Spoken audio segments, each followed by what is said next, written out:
Okay, so we will start with stresses in beams, and before getting into our actual topic, which is shear center and unsymmetrical bending, I'll just try to refresh your memory about the stresses in beam or the derivation of the engineer's beam theory, what is called, or the Euler Bernoulli beam theory, flexion theory. Okay. Before deriving the flexion theory, I will try to just run you through the main assumptions which we make in order to derive the equation. So the first assumption is plane section remain plane. So plane section remain plane. This is the main assumption in most of the structures which we design. Most of ordinary structures which you see, the design is actually based on plane section remains plane. And what does that mean? That means that if you have a structure, imagine a beam which is subject to some loading and the beam bends, okay? Any plane which you take along the beam by cutting a slice from that beam, that before bending will be straight, okay? And after bending it will be oriented in certain direction, but it will still remain plane. So before bending it is straight, it's a surface, straight plane surface. After bending it's a plane straight surface. It won't become deformed, something like this, okay? It won't rotate, it will stay plane, and that actually is a very powerful assumption which we make, and that makes our life very easy, okay? And you will see how this helps us out in deriving the equation, the fracture equation. So the plane section remain plane, that's the main assumption. Beside that there are other assumptions.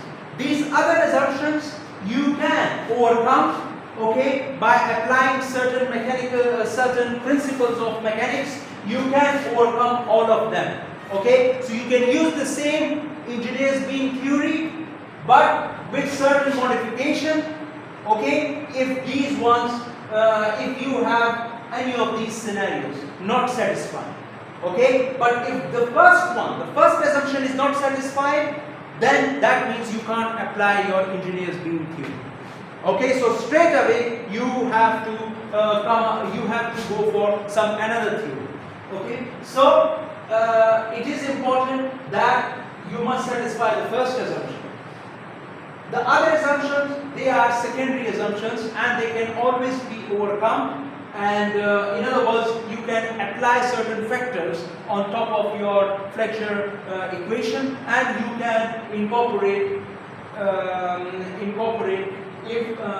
if any of the other assumptions are validated. So the second one is material is homogeneous, so which means that you can have steel, aluminium or anything like that, material just made up of one material, and that makes your Hooke's law applicable. Hooke's law is stress is equal to E times strain. So if you have different materials,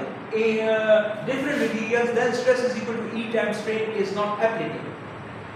Okay, so that's why this assumption is applied. But it is possible, if you have a heterogeneous structure, it is possible that you convert the whole structure, the whole cross section, into an equivalent section which has got a particular modulus of elasticity. Okay, so you can assign one E to the heterogeneous cross section. In other words, if you have a section which is made up of many materials, okay, like for example in aircraft structures, okay, aircraft's wings, aircraft fuselage, that is made up of different materials. Okay, why is that made up of different materials? Because inside you need one temperature and pressure, outside there is another temperature and pressure. So you make use of such a material which is friendly to the inside environment, and you make another material which is friendly to the outside environment. So you have got variety of heterogeneous materials, okay, within the thickness of a aircraft structure, okay, aircraft being fuselage or your wing structure or anything. So, but you can still apply your engineer's beam theory by converting that heterogeneous material into a equivalent homogeneous material. Okay, so that's where the second assumption is coming from. The third assumption is that your modulus of elasticity in tension and compression is the same. Okay, so that means that if you have your structure made up of steel only, so modulus of elasticity is clearly same in both tension and compression. But if your structure is made up of different material, like for example reinforced concrete that has got concrete, which is a one material used in compression area, and steel used in tension area, so it's a different material. So then the formula which we are going to derive, that won't be applicable directly, but you can have certain factors applied on it and you can still apply that formula. Okay, so that's what so this assumption, as I said, this is only particular to the formula which we are deriving, the Fletcher formula, okay, but then you can add other factors on top if these other assumptions are not satisfied. So the third one is beam is straight before application of the load. So in other words, that your beam is not a curved structure, it's not already deformed under its own load. Okay, why? Because if you have got a deformed structure, you apply the load, your cross sections and orientations, everything go different.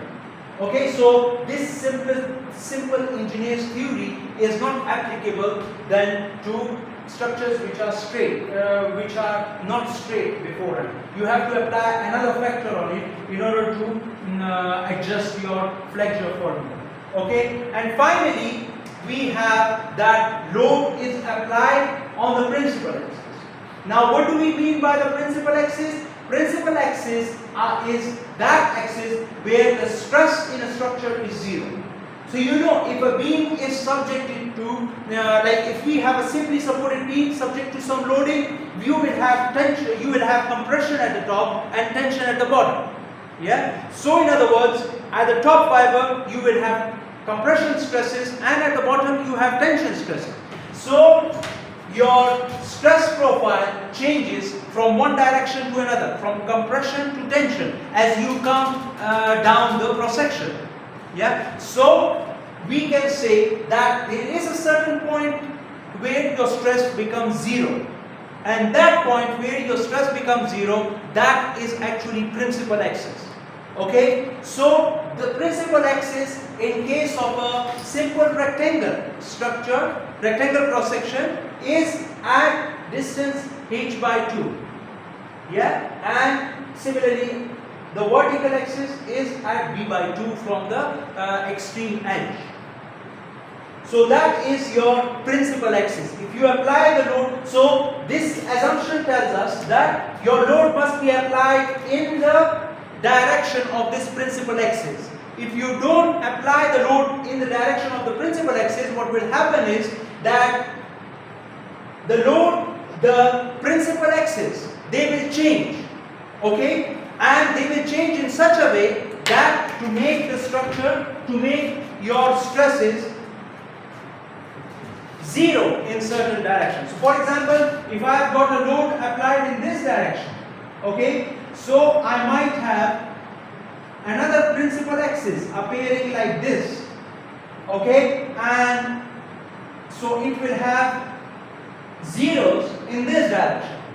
Yeah, so then you have to adjust your Fletcher theory in order to incorporate this sort of thing.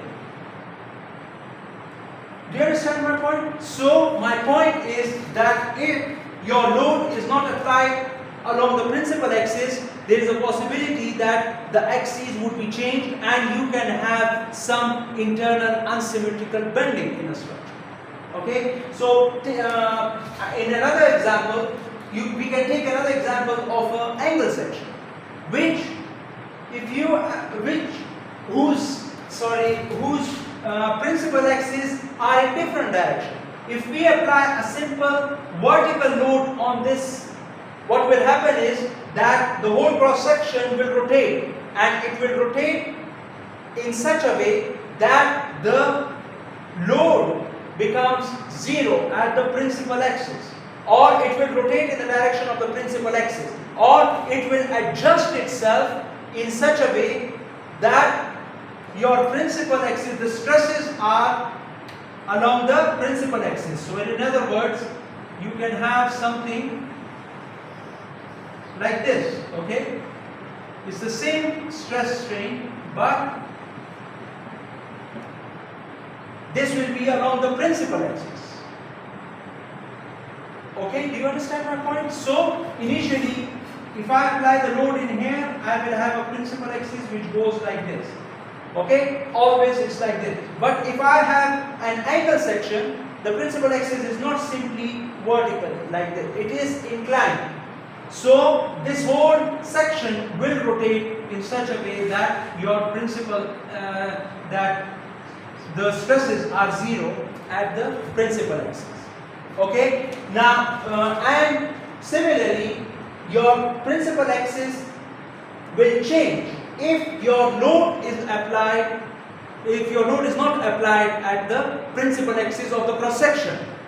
Okay, so the cross section principal axis is this one, but if you apply an inclined load, what will happen is that your principal axis will change, okay, in order to adjust itself to the applied load. Do you understand my point? So that is an important factor, and this is where we get the idea of unsymmetrical bending. So you will have to find out your unsymmetrical bending, especially for those cross sections where you don't have, where your load, which have got a tendency either to rotate or the load is not applied at the principal axis. Okay, so these are the important assumptions which we have to consider.